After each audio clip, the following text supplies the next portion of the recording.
Praise the Lord. நீதிமொழிகள் 13ஆம் அதிகாரம். ஞானமுள்ள மகன் தகப்பனுடைய போதகத்தை கேட்கிறான், பரியாசக்காரனோ கடிந்து கொள்ளுதலுக்கு செவிக்கொடான்.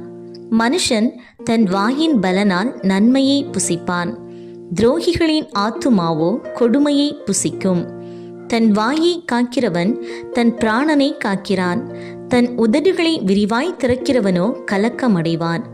சோம்பேறியுடைய ஆத்துமா விரும்பியும் ஒன்றும் பெறாது, ஜாக்கிரதை உள்ளவர்களுடைய ஆத்துமாவோ புஷ்டியாகும்.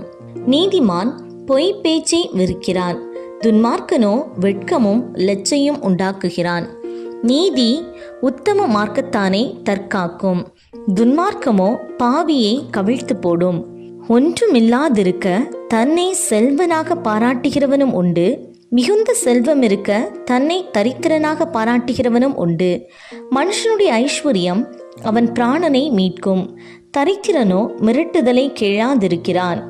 நீதிமான்களின் வெளிச்சம் சந்தோஷிப்பிக்கும், துன்மார்க்கரின் தீபமோ அணைந்து போம். அகந்தையினால் மாத்திரம் வாது பிறக்கும், ஆலோசனையை கேட்கிறவர்களிடத்திலோ ஞானம் உண்டு.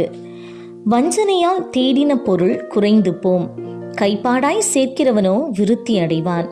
நெடுங்காலமாய் காத்திருக்குதல் இருதயத்தை இழைக்க பண்ணும், விரும்பினது வரும்போதோ ஜீவ விருட்சம் போல் இருக்கும். திருவசனத்தை அவமதிக்கிறவன் நாசமடைவான், கற்பனைக்கு பயப்படுகிறவனோ பலன் அடைவான்.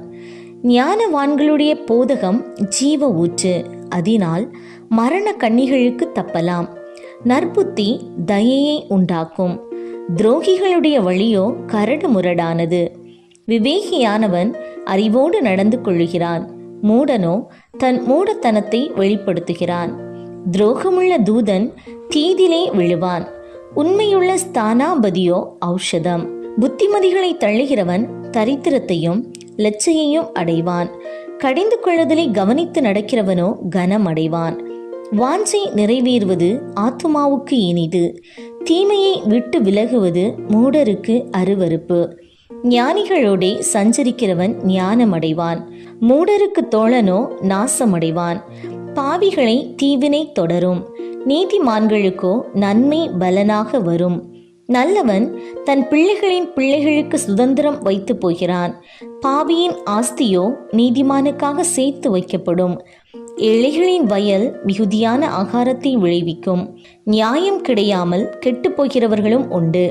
பிரம்பை கையாடாதவன் தன் மகனை பகைக்கிறான், அவன் மேல் அன்பாய் இருக்கிறவனோ அவனை ஏற்கனவே தண்டிக்கிறான். நீதிமான் தனக்கு திருப்தியாக புசிக்கிறான், துன்மார்க்கருடைய வயிறோ பசித்திருக்கும்.